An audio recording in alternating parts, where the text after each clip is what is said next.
one window to the client, and the entire organization is sort of geared up to see through that window, or maybe approach through that window.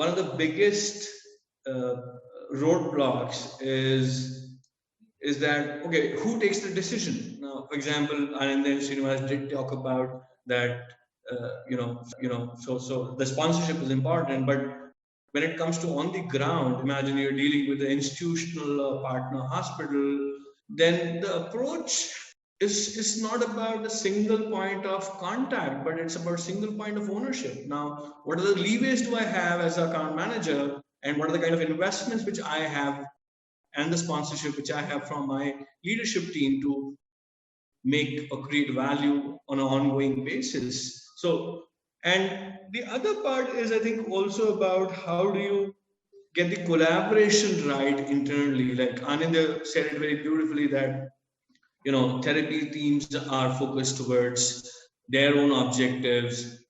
You have a key account team which is obviously pushing the overall agenda. Now, how do you sort of create that beautiful dance together, if I was to use that analogy, that it really plays well for the audience, it's seamless, and it produces music which organizations want to hear, which is about the revenue growth or the account growth which they want to deliver to their account. The other part also is very interestingly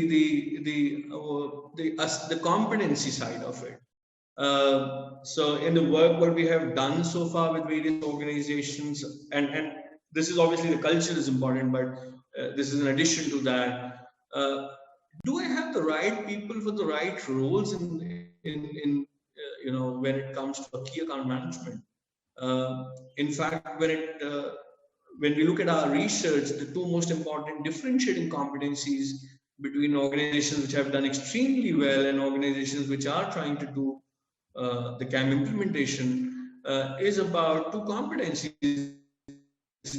One is about the project management competency, and this is not about your technical side, your know-how, your molecules, etc. What I mean by project management is that whatever is being discussed between various stakeholders in the account that sort of gets implemented, executed, the feedback loop mechanism is there.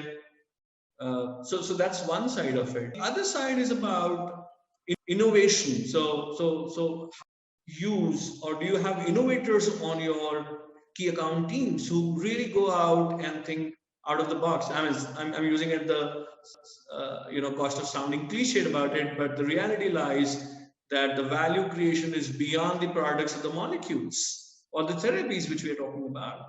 Now, how do you continuously keep uncovering that value? And value is not going to be stagnant. It's something which is dynamic in nature. What's valued to me today may not be a couple of years later. Like Anand was saying that we worked with his team, and what came out, one of the biggest value was access to the COVID drugs forever. So how do you continuously proactively work on it and keep uncovering value, and you have someone who's doing the job continuously, because that's a competency which is far different from just selling.